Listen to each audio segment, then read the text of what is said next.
Que a paz do único e eterno Deus seja sobre a sua vida. No vídeo de hoje eu quero falar sobre a estratégia do diabo, ou o plano de Satanás.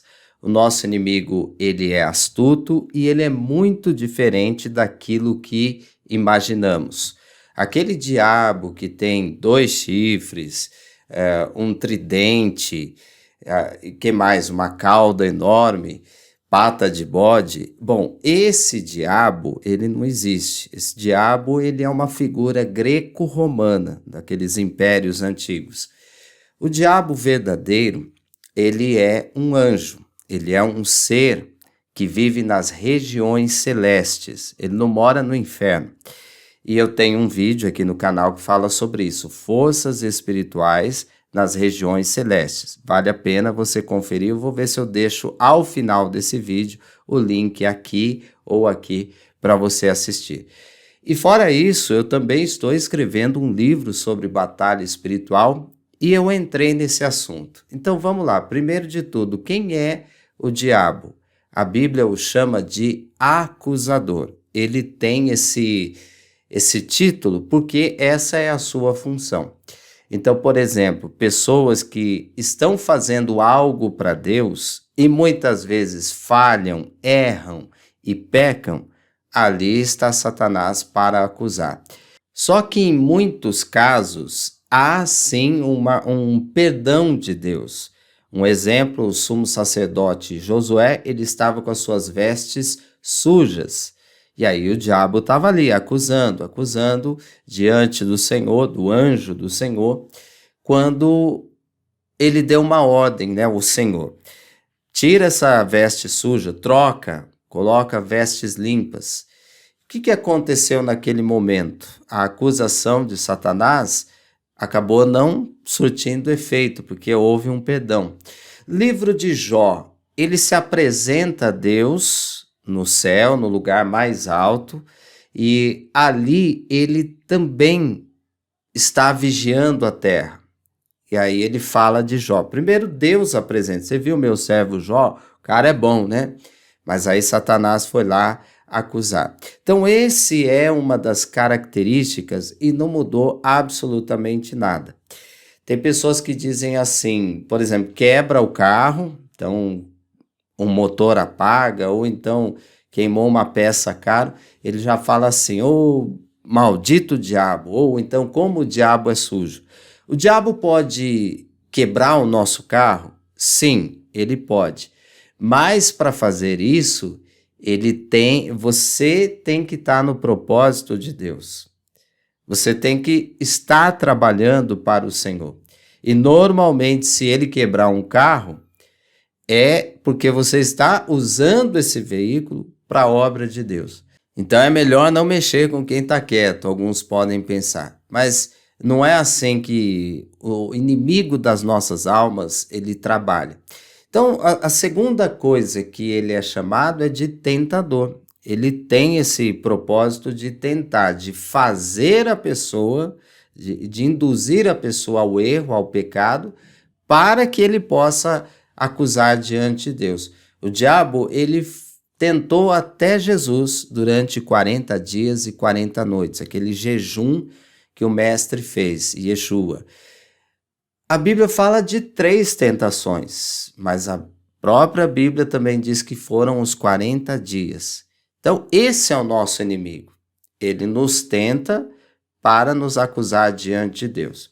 Agora eu vou falar algumas coisas que estão acontecendo e você não sabe. Então, uma delas é melhor não mexer com quem está quieto.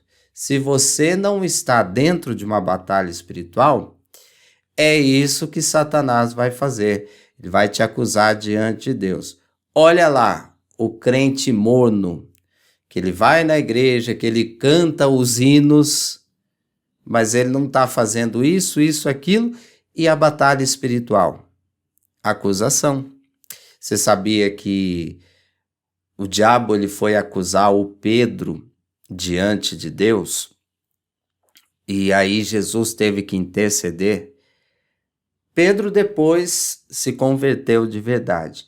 Olha a batalha que nós estamos. Então, se a gente ficar parado, não vai resolver nada, porque seremos acusados diante do Senhor.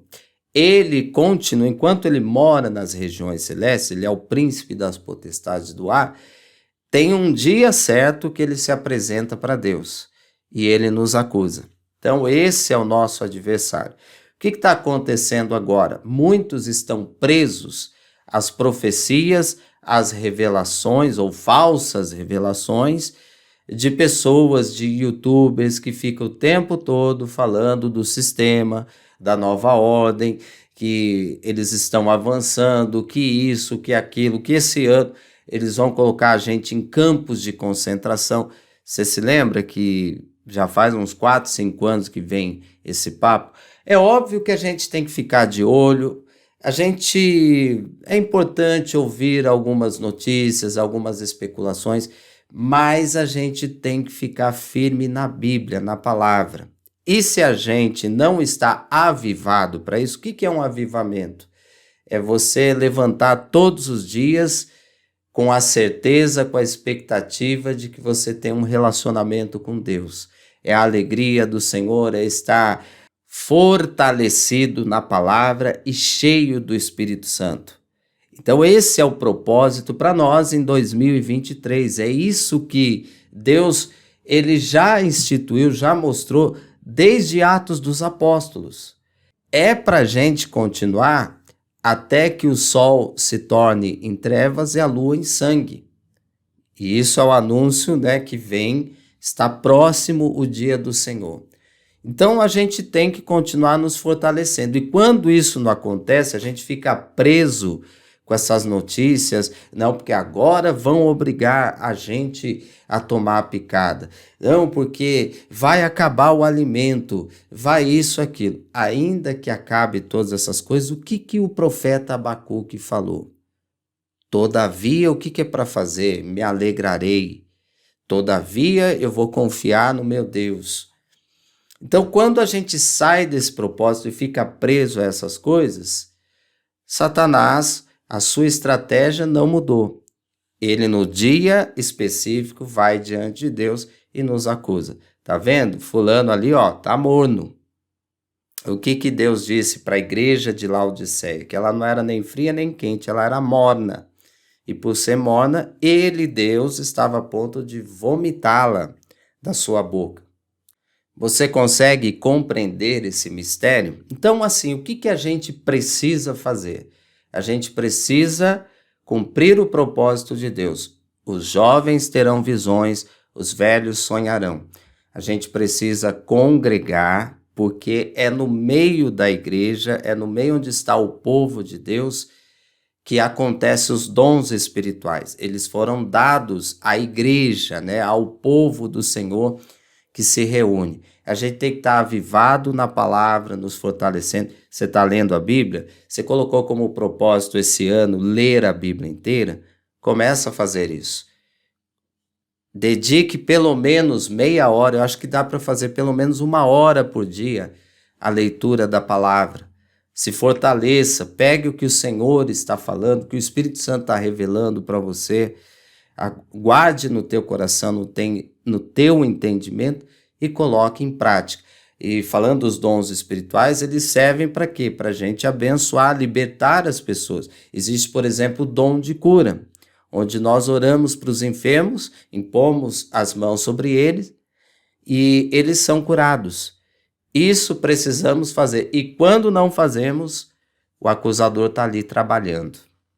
A estratégia do diabo em 2023 é continuar nos prendendo para não cumprirmos o propósito divino. Bom, esse assunto é longo e eu vou comentar em outros vídeos também. Talvez até faltou uma conclusão, mas eu estou fazendo um vídeo assim muito pessoal, é uma conversa com você e eu espero de verdade que esse vídeo possa ter despertado algo no teu coração, buscar a Deus, ser renovado, ser cheio do Espírito Santo, porque fazendo isso, nós desfazemos as obras de Satanás.